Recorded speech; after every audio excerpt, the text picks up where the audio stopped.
As another day is coming to a close, the Jaguars coaching saga continues. The latest development, a second interview for former Eagles coach Doug Peterson.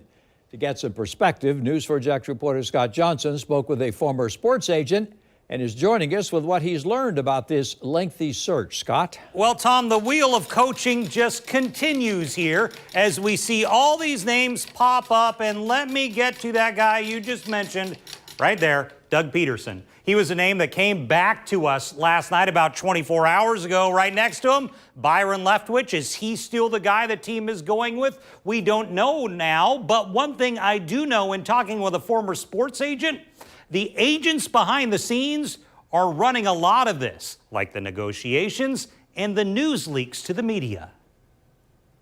The dynamics of this constant carousel of coaching candidates is complex.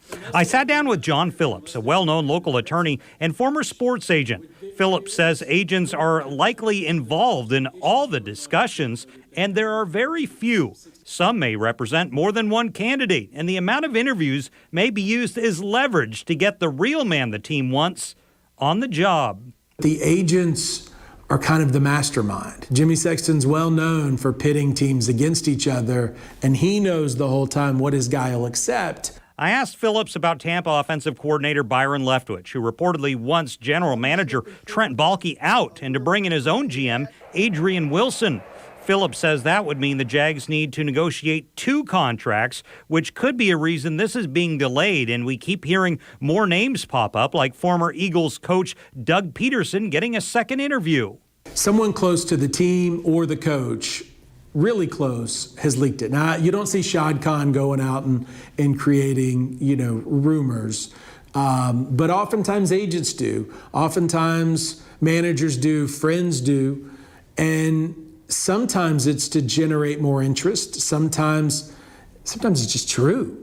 I asked News4Jax sports reporter Jamal St. Cyr about this dynamic of the leaks we're getting and how they may be negotiating strategies for some of these coaching candidates. He brought up the case of Nathaniel Hackett, who was recently hired by Denver. Like the Nathaniel Hackett leak that was coming out in the market that the Jaguars were interested in was coming from Nathaniel Hackett's camp because they wanted the Broncos to take action and make him an offer.